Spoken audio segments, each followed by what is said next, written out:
നമസ്കാരം, view point മീഡിയയിലേക്ക് സ്വാഗതം. നോക്കൂ, ഇന്ന് മറ്റൊരു വീഡിയോയുമായിട്ടാണ് ഞാൻ വന്നിരിക്കുന്നത്. കേരളത്തിൽ പൊതുവെ കോൺഗ്രസ്സുകാർ പറയാറുണ്ട് CJP എന്നുള്ളൊരു പ്രയോഗം അവരുടെ ഭാഗത്തു നിന്ന് ഉണ്ടാകാറുണ്ട്.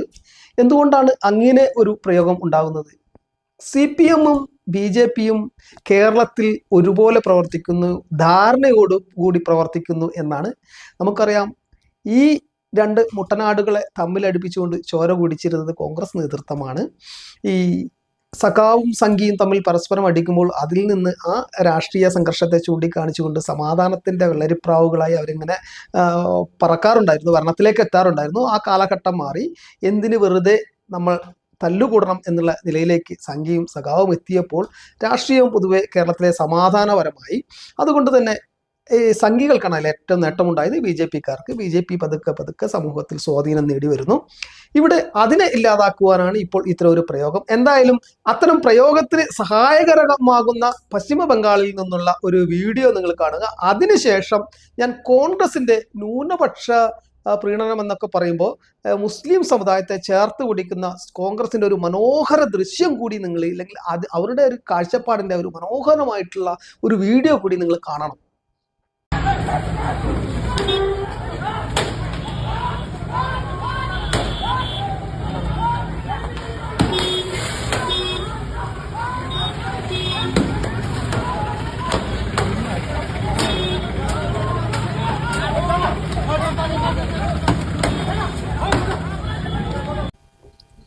നോക്കൂ, ചെങ്കൊടിയൊക്കെ പിടിച്ച് ഇൻക്ലാബ് വിളിച്ചു വരുന്ന സഖാക്കന്മാരെ തല്ലി ഓടിക്കുന്ന BJP-ക്കാര്. ഇതൊരു കാഴ്ചയാണ്. ഇവിടെയാണ് സംഘിയും സഖാവും ഒന്നാവുന്നതെന്ന് കോൺഗ്രസ്സുകാർ പറയുന്നത്. ഞാൻ അതല്ല ഇവിടെ കാണിക്കുന്നത്. കർണാടകയിൽ ഏതാണ്ട് 400-ൽ പരം വീടുകൾ ഇടിച്ചു നിരത്തിയിരിക്കുന്നു സിദ്ധരാമയ്യ സർക്കാർ, കോൺഗ്രസ് സർക്കാർ. ഈ വീടുകൾ ആരുടേതാണെന്ന് അറിയാമോ? അത് അവിടുത്തെ മുസ്ലിങ്ങളായിട്ടുള്ള ആളുകളുടേതാണ്. 400 വീടുകൾ JCB വെച്ച്, ഹിറ്റാച്ചി വെച്ച് ഇടിച്ച് നിരത്തിയിരിക്കുന്നു. JCB രാജ് എന്നൊക്കെ പറയില്ലേ, അതുപോലെ ബുൾഡോസർ രാജ് എന്ന് പറയുന്ന പോലെ അത് വെച്ച് ഇടിച്ച് നിരത്തിയിരിക്കുകയാണ്. ആ വീഡിയോ നിങ്ങളൊന്ന് കാണുക.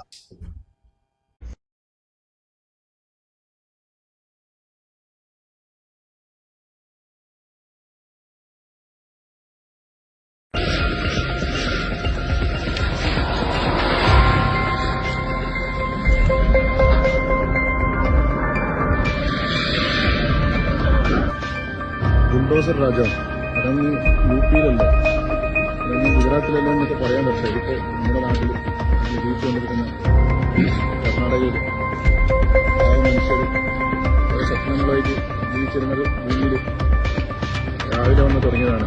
4 മണിക്ക് നല്ല ഉറക്കത്ത് തണുപ്പത്ത് കിടക്കുന്ന ഭൂമി വന്നിട്ട് ഒരു നോട്ടീസ് പറയാൻ പറ്റാതെ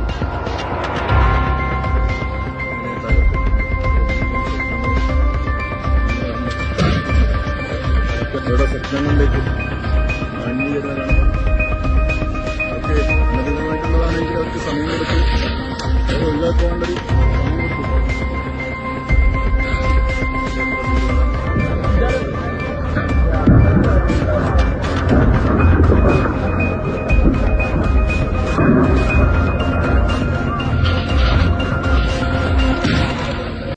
എന്തുകൊണ്ടായിരിക്കാം ഇന്ത്യയിലെ വിവിധ സംസ്ഥാനങ്ങളിൽ, അതായത് കോൺഗ്രസ് ഭരിക്കുന്ന കർണാടകയിൽ 400 വീടുകൾ, അതുപോലെ ആസാമിലാവട്ടെ, ഝാർഖണ്ഡിലാവട്ടെ, ഛത്തീസ്ഗഡിലാവട്ടെ, ഉത്തർപ്രദേശിലാവട്ടെ, രാജസ്ഥാനിൽ, ഇവിടെയെല്ലാം, ഡൽഹിയിലായിക്കോട്ടെ, ഇവിടെയെല്ലാം മുസ്ലിങ്ങളുടെ വീടുകൾ മാത്രം ഇടിച്ചു നിരത്തപ്പെടുന്നത്?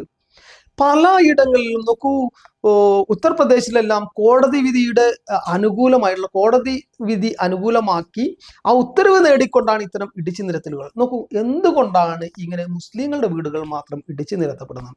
അതിനൊരു ചരിത്രപരമായ കാരണമുണ്ട്. അതെന്താണെന്ന് നമ്മൾ മനസ്സിലാക്കണം. നമുക്കറിയാം, ഗൾഫ് പണത്തിൻ്റെ ധാരാളിത്തത്തിൽ കേരളത്തിലെ മുസ്ലിം സമുദായം വളരെ മുന്നോക്കം പോയിട്ടുണ്ട്. പക്ഷേ കേരളത്തിന് പുറത്തുള്ള മുസ്ലിം സമുദായം പട്ടികജാതി പട്ടികവർഗത്തിനേക്കാളും താഴെ നിലവാരം കാത്തുസൂക്ഷിക്കുന്ന ഉള്ള ആളുകളാണ്. നമുക്കറിയാം, പട്ടികജാതി ദളിത് വിഭാഗങ്ങളാണ് ഇന്ത്യയിൽ ഏറ്റവും കഷ്ടത അനുഭവിക്കുന്നത്. ജീവിത നിലവാരം വളരെ താഴ്ന്നത് അവരുടേതാണ്. സങ്കടത്തോടു കൂടി തന്നെ അത് അംഗീകരിക്കേണ്ടി വരും. പക്ഷേ കേരളത്തിന് പുറത്ത് മറ്റ് സ്ഥലങ്ങളിൽ അതിനേക്കാളും വളരെ മോശമായിട്ടുള്ള അവസ്ഥയാണ് മുസ്ലിം സമുദായത്തിൽപ്പെട്ട ആളുകളുടെ. അതുകൊണ്ട് തന്നെ അത് മാത്രമല്ല, അവർക്ക് പൊതുവെ എന്തുകൊണ്ടാണെന്നറിയില്ല നിയമത്തെ ധിക്കരിക്കാനുള്ള ഒരു മനോഭാവം അവർക്ക് കൂടുതലായി കാണപ്പെടാറുണ്ട്. ഇന്ത്യയിൽ കുറ്റവാസന കുറച്ചധികം ഉണ്ടാകാറുണ്ട്. ചിലരെല്ലാം പറയാറുണ്ടായിരുന്നു എന്തുകൊണ്ട് ഏറ്റവും അധികം ന്യൂനപക്ഷ വിഭാഗങ്ങളാണ് ജയിലിൽ കിടക്കുന്നതെന്ന്. ഈ സമൂഹത്തിന് കേരളത്തിന് പുറത്ത് ഒരു കുറ്റവാസന കൂടുതലുണ്ട്. അതുകൊണ്ട് തന്നെ സർക്കാർ ഭൂമി ഇവർ പെട്ടെന്ന് കയ്യേറുന്നു, അവിടെ വീട് വെക്കുന്നു, പിന്നീട് അത് സാമ്രാജ്യമാക്കിക്കൊണ്ട് അങ്ങോട്ട് നിയമത്തിനും നിയമവ്യവസ്ഥിതിക്കും അടുക്കാൻ പറ്റാത്ത രീതിയിലുള്ള ഒരു കോട്ടായാക്കി അത് മാറ്റുന്നു. പക്ഷെ ഇപ്പോൾ ഈ അടുത്ത കാലത്ത് സർക്കാരുകൾ കൃത്യമായ നിലപാടെടുക്കുന്നു, അത് ഇടിച്ചു നിരത്തുന്നു. ഈ വോട്ടിന് വേണ്ടി അതിനെതിരെ കണ്ണടയ്ക്കുന്ന നിലപാടുകൾ തങ്ങൾക്ക് നഷ്ടമുണ്ടാക്കുന്നു, ഭൂരിപക്ഷ കൺസോൾട്ടേഷൻ ഉണ്ടാകുന്നു എന്ന് മനസ്സിലാക്കിക്കൊണ്ട് അതിനെ ഇടിച്ചു നിരത്താൻ എല്ലാ സർക്കാരുകളും തയ്യാറാകുന്നു. അതുകൊണ്ട് തന്നെയാണ് വിവിധ ജില്ലകളിൽ ഇത്തരം കാര്യങ്ങൾ ഉണ്ടാകുന്നത്. എന്തായാലും സച്ചാര സമിതി പോലുള്ള റിപ്പോർട്ടുകളെല്ലാം ഉണ്ടായിട്ടും അവരുടെ ജീവിത നിലവാരം ഉയർന്നിട്ടില്ല. മതപരമായ നിലവാരവും അതായത് ഡെമോഗ്രഫിയിലുള്ള ഉയർച്ചയും മാത്രമാണ്, ജനസംഖ്യയിലുള്ള ഉയർച്ചയും മാത്രമാണ്, ജീവിത നിലവാരത്തിൽ ഉയർച്ച ഉണ്ടായിട്ടില്ല. അത്തരം ഉയർച്ച ഉണ്ടാകട്ടെ, ഈ നാടിന് വേണ്ടപ്പെട്ടവരായി ആ സമൂഹത്തിനും മാറാൻ കഴിയട്ടെ, അവരെ ചേർത്ത് പിടിക്കാൻ ഗവൺമെന്റിന് സാധിക്കട്ടെ എന്ന പ്രാർത്ഥനയോടുകൂടി നിർത്തുന്നു. നന്ദി, നമസ്കാരം.